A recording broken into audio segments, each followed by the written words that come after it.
रात का समय था। घड़ी में रात के 11 बज चुके थे।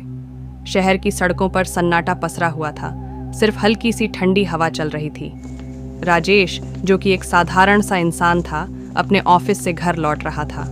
हर रोज की तरह उसने वही पुराने रास्ते को चुना जो सुनसान और अंधेरी गलियों से होकर गुजरता था। लेकिन आज कुछ अलग था। उसे लगातार ऐसा महसूस हो रहा था कि कोई उसका पीछा कर रहा है। राजेश ने कदमों की आवाज़ सुनी। वह थोड़ा रुककर पीछे मुड़ा, पर वहाँ कोई नहीं था। उसकी धड़कनें तेज हो गईं। उसने सोचा कि शायद यह उसका भ्रम है और उसने फिर से चलना शुरू किया।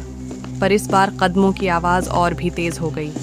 वह तेज़ी से भागने लगा, लेकिन आवाज़ उसके साथ साथ बढ़ती जा रही थी। अब उसे साफ लग रहा था कि कोई उसका पीछा कर रहा है। अचानक एक मोड़ पर उसे सामने एक बुजुर्ग महिला दिखाई दी। वह लाठी टेकते हुए धीरे धीरे चल रही थी। राजेश ने राहत की सांस ली और सोचा कि शायद ये वही महिला थी जिसकी आवाज़ उसे आ रही थी। उसने महिला से बात करने की कोशिश की। माँ जी, आप इतनी रात को यहाँ क्या कर रही हैं? महिला ने धीमी और कांपती हुई आवाज़ में जवाब दिया, बेटा, मुझे रास्ता भूल गया है। क्या तुम मुझे मेरे घर तक छोड़ सकते हो? राजेश को थोड़ा अजीब लगा, क्योंकि महिला का चेहरा साफ दिखाई नहीं दे रहा था। फिर भी उसने सोचा कि उसे मदद करनी चाहिए। ठीक है, आप कहाँ रहती हैं? उसने पूछा। महिला ने एक पुराने खंडहर जैसे घर की ओर इशारा किया जो करीब 200 मीटर दूर था। राजेश ने महिला का हाथ पकड़ लिया और उसे उस ओर ले जाने लगा। रास्ते में वह सोचने लगा कि इस घर को तो उसने कई बार देखा है, पर इस घर में कोई नहीं रहता। ये तो सालों से वीरान पड़ा था। तभी एक ठंडी लहर उसकी रीढ़ में दौड़ गई। उसने धीमी आवाज़ में पूछा, माँ जी, आप इस घर में रहती हैं? महिला ने कोई जवाब नहीं दिया। राजेश ने उसका हाथ छोड़ा और जल्दी से पीछे मुड़कर देखा, लेकिन वहाँ कोई नहीं था। महिला गायब हो चुकी थी। राजेश का दिल जोरों से धड़कने लगा। उसे अब पूरा यकीन हो गया था कि कुछ तो गड़बड़ है। वह वापस मुड़कर भागने की कोशिश करने लगा, लेकिन जैसे ही उसने पहला कदम उठाया, उसे किसी ने पीछे से जोर से पकड़ लिया।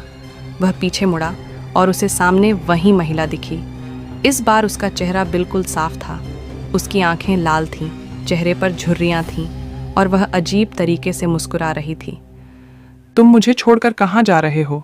महिला ने डरावनी आवाज में कहा।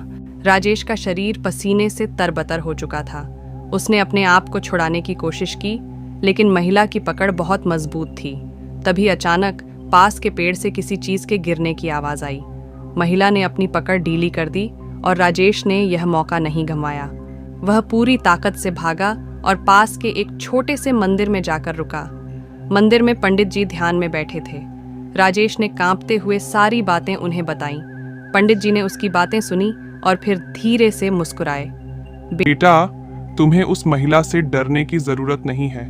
वह एक आत्मा है जो अपने खोए हुए बेटे की तलाश में है। वह किसी को नुकसान नहीं पहुंचाती। राजेश की सांसें थोड़ा शांत हुईं, लेकिन तभी पंडित जी ने एक और रहस्य उजागर किया। लेकिन उस खंडहर में एक और रहस्य छिपा है। वहां सिर्फ वह महिला नहीं रहती, बल्कि कुछ और भी है। अगर तुम सच में बहादुर हो तो वापस जाकर उस घर का दरवाजा खोलो। वहां तुम्हें अपनी जिंदगी का सबसे बड़ा रहस्य मिलेगा। राजेश को यकीन नहीं हो रहा था कि वह क्या सुन रहा है।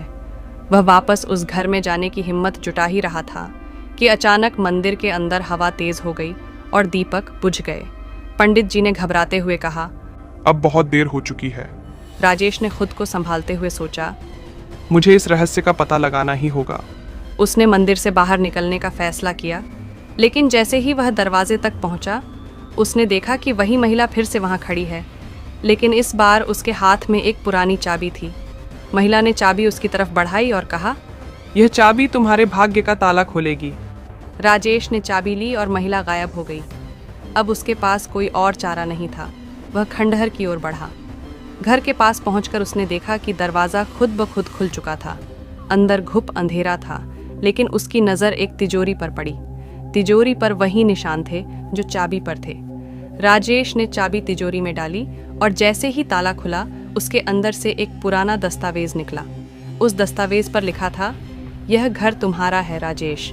तुम्हारे पूर्वजों ने इसे खो दिया था और इसे वापस पाने का समय अब आ गया है। लेकिन इससे पहले तुम्हें उस रहस्य का सामना करना होगा जो इस घर के नीचे छिपा है। तभी अचानक जमीन के नीचे से भारी आवाजें आने लगीं। राजेश ने डरते हुए तिजोरी को एक तरफ किया और उसे नीचे जाने के लिए एक सीढ़ी दिखाई दी। वह हिम्मत जुटाकर नीचे उतरा।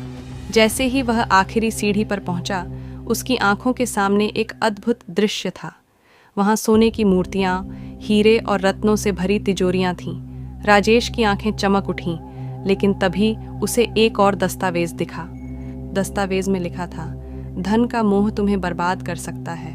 यह सब तुम्हारा है, लेकिन इसकी एक कीमत है। अगर तुम इसे लेने की कोशिश करोगे तो तुम्हें अपनी सबसे प्रिय चीज खोनी पड़ेगी। राजेश के दिल में अजीब सी घबराहट हो गई।